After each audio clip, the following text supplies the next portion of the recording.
Hello नमस्कार दोस्तों, मैं ऋषभ आपके चैनल एजुकेशन फॉर ऑल में एक बार फिर से आपका स्वागत करता हूं। आज हम लोग हिस्ट्री के चैप्टर वाइज को इस सीरीज़ को आगे बढ़ाते हुए आज मैं जो है वो चौथा लेसन का जो कि मौर्य काल से संबंधित चल रहा था उसका मैं सेकंड पार्ट लेकर के आ गया हूं। इसमें जो है वो लगभग 40 क्वेश्चन से 41 क्वेश्चन तक बचा हुआ है, उसको इस वीडियो में हम लोग जो है वो कवर करेंगे। इससे पहले वाले वीडियो में मैंने 50 क्वेश्चन करवाया है। अगर आप वो नहीं देखे हैं तो उसको आप जो है जा कर के देख सकते हैं प्लेलिस्ट में, उसका मैं डिस्क्रिप्शन में लिंक दे दूंगा।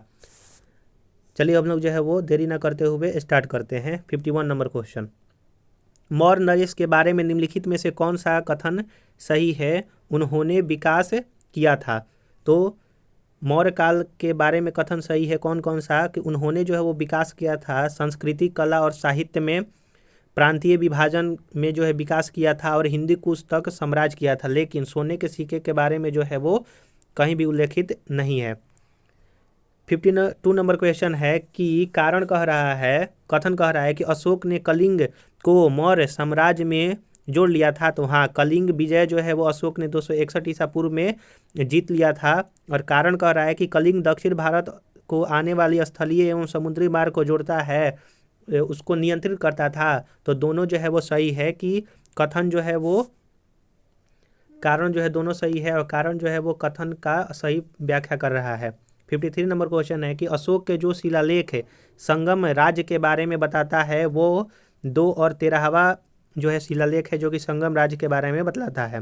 54 नंबर क्वेश्चन है, कथन और कारण से दिया गया है कि अशोक के राज्य देशों के अनुसार धार्मिक निष्ठा की अपेक्षा जनता के मध्य सामाजिक समरसता अधिक महत्वपूर्ण है। कारण कह रहा है कि उसने धर्म स्वर्धन के साथ स्थान पर समता के विचार का प्रयास किया था।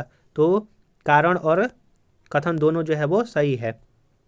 क्वेश्चन नंबर 55 है, निम्नलिखित में से किस राज्य देश में अशोक के व्यक्तिगत नाम अशोक का उल्लेख मिलता है? तो मास्की अभिलेख में अशोक का नाम जो है अशोक मिलता है।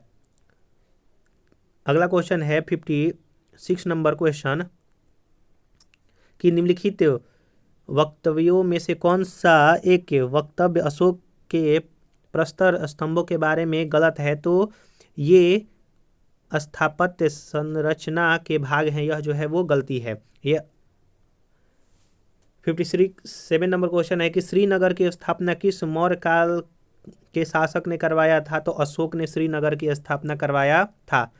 आपसे HW का क्वेश्चन रहेगा कि अशोक के काल में कौन सा बौद्ध संगति जो है वो हुआ था और कहाँ पर हुआ था और किस वर्ष में हुआ था? आप जो है कमेंट में जरूर से जरूर बताइएगा। और आपसे निवेदन है कि आप जो है चैनल को सब्सक्राइब कर लें, अपने दोस्तों में शेयर करें और वीडियो को जरूर से जरूर लाइक कीजिए। 58 नंबर क्वेश्चन है कि सूची 1 को सूची 2 से मिलाना है प्रांत और राजधानी। तो प्रांत है उत्तरापथ की राजधानी तक्षशिला थी, दक्षिणापंथ की राजधानी जो है वो सुवर्णगिरी थी, अवंती राष्ट्र का राजधानी जो है वो उज्जैनी थी और प्राची की जिसको पूर्वी प्रदेश कहते थे पाटलिपुत्रा थी। तो ऑप्शन ए नंबर जो है वो सही रहेगा। 59 नंबर क्वेश्चन है कि किस ग्रंथ में शूद्रों के लिए आर्य शब्द का प्रयोग किया है? तो अर्थशास्त्र में किया गया है। अर्थशास्त्र के लेखक कौन है? तो आपके कौटिल्य हैं। क्वेश्चन नंबर 60 है कि अशोक ने अपने राज्य अभिषेक के चौथे वर्ष में निग्रोथ के प्रभाव से प्रभावित होकर किससे बौद्ध धर्म का दीक्षा लिया था? तो उपगुप्त से लिया था। क्वेश्चन नंबर 61 है, किसने पाटलिपुत्रा को पोलीब्रोथ कहा था? तो मेगास्थनीज ने कहा था और मेगास्थनीज के पुस्तक का नाम इंडिका था और इन्होंने भारत को 6 वर्गों में विभाजित किया था, ये भी याद रखिएगा। 62 नंबर क्वेश्चन है कि मौर्य काल में एग्रोनोमाई किसे कहा गया है? तो सड़क निर्माण अधिकारी को कहा गया है। 63 नंबर क्वेश्चन है कि मौर्य काल में गुप्तचरों को क्या कहा जाता था? तो गुड पुरुष जो है वो कहा जाता था। क्वेश्चन नंबर 64 है, किस श्रीलंकाई शासक ने अपने आप को मौर्य सम्राट अशोक के आदर्शों के अनुरूप ढालने की कोशिश की थी? तो तीस ने किया था। 65 नंबर क्वेश्चन है कि किस जैन ग्रंथ में चंद्रगुप्त मौर्य के जैन धर्म अपनाने का उल्लेख मिलता है, तो परिशिष्ट पर्वन ग्रंथ में जो है वो चंद्रगुप्त मौर्य को जैन धर्म की शिक्षा लेने के बारे में बतलाता है। 66 नंबर क्वेश्चन है, किस महीने से मौर्य का राजकोषीय वर्ष आरंभ होता था? तो आषाढ़, जिसको जुलाई कहते हैं। 67 नंबर क्वेश्चन है कि निम्नलिखित में से किन किन दक्षिण भारतीय जातियों का उल्लेख अशोक के शिलालेखों में मिलता है? तो चोल का मिलता है, पांड्य का मिलता है, सतई पुत्र का मिलता है और केरल पुत्र का भी मिलता है। 68 नंबर क्वेश्चन है कि अशोक के बारे में जानने के लिए सबसे महत्वपूर्ण स्रोत क्या है? तो उनके शिलालेखों को अगर पढ़ा जाएगा तो उनके बारे में पता चलेगा, तो शिलालेख ऑप्शन हो जाएगा। 69 नंबर क्वेश्चन है कि अशोक के काल में कौन सी लिपि दक्षिण भारत में परिवर्तित हुई? तो ब्राह्मी लिपि जो है दक्षिण भारत में परिवर्तित हुई। क्वेश्चन नंबर 70 है, अशोक का अभिलेख भारतीय उपमहाद्वीप के बाहर भी पाया गया है, निम्नलिखित में से किस देश में पाया गया है? तो अफगानिस्तान में भी अशोक के अब शिलालेख जो है वो मिलते हैं। क्वेश्चन नंबर 71 है, अत्यंत पॉलिश किए गए 81 अशोक स्तंभ जिस पांडुरजित बालुकाश्रम के एकल टुकड़ों में तक्षित किए गए उसे साधारणतः कहा कि खदानों से निकाला गया है? कहाँ की खदानों से निकाला गया है? तो मिर्जापुर के समीप चुनार से। क्वेश्चन नंबर 72 है कि भारतीय लिखने की कला नहीं जानते, यह किसकी युक्ति है? तो मेगास्थनीज की युक्ति है। क्वेश्चन नंबर 73 है, किस मौर्य सम्राट ने एक विदेशी राजा सीरिया के एंड्रिकोटस वन के अंजीर, शराब और दार्शनिक को भारत भेजने का आग्रह किया था? तो बिंदुसार ने।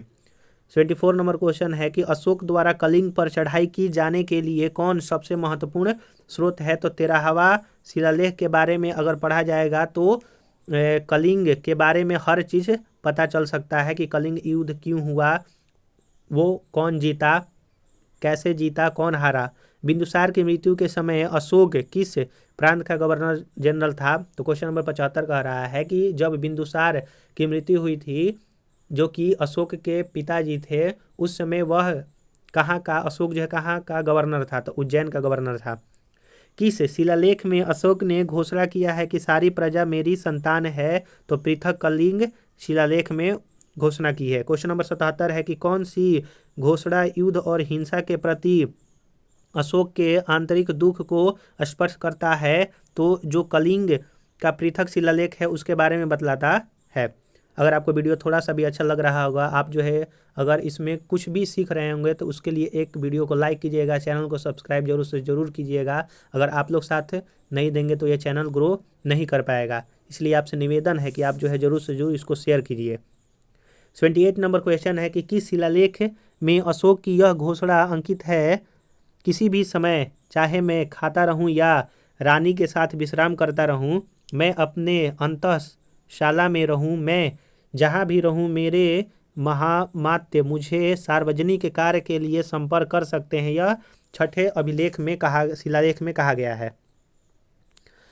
79 नंबर क्वेश्चन है कि निम्नलिखित में से कौन अवरोही क्रम में मौर्य प्रशासन के अधिकारियों का नाम जो है बताया है? तो प्रादेशिक, राजुक और युक्त जो है अवरोही क्रम में है।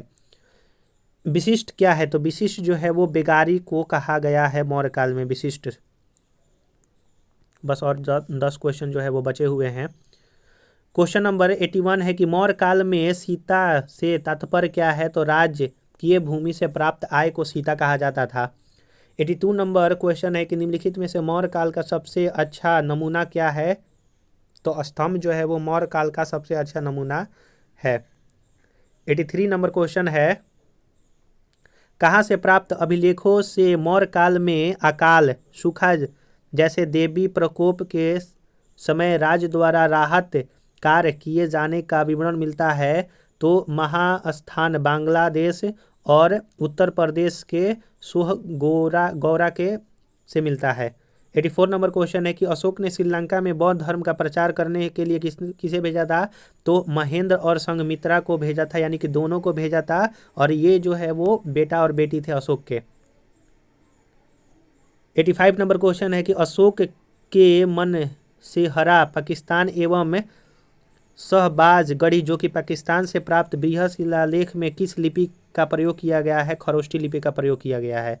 86 नंबर क्वेश्चन है कि कहाँ से अशोक के द्विभाषी यानी कि ग्रीक और आरामाइक अभिलेख से प्राप्त हुआ है? तो सर ए कुन्ना कंधार से मिला है।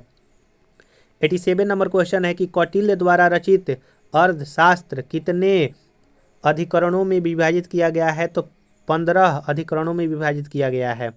88 नंबर क्वेश्चन है कि अर्थशास्त्र में उल्लिखित सप्तांग में शामिल थे? तो राजा, क्षेत्र, प्रशासन एवं कोश।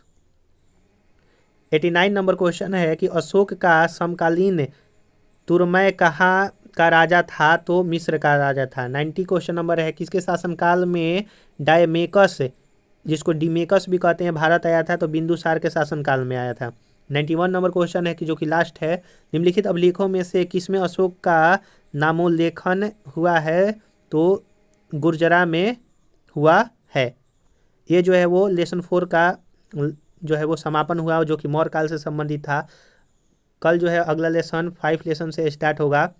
अगर आप इससे पहले वाले वीडियो नहीं देखे हैं तो उसका मैं डिस्क्रिप्शन में लिंक दूंगा, आप जो है जा करके देख लीजिएगा। इसके पैरेलल में जो है वो लूसेंट का ज्योग्राफी MCQ चैप्टर करवा रहा हूँ, उसका जो है वो कल मैंने एक वीडियो अपलोड किया था चैप्टर 1 का, आप जो है जा करके देख सकते हैं और अपने दोस्तों में ज़रूर से ज़रूर शेयर कीजिए।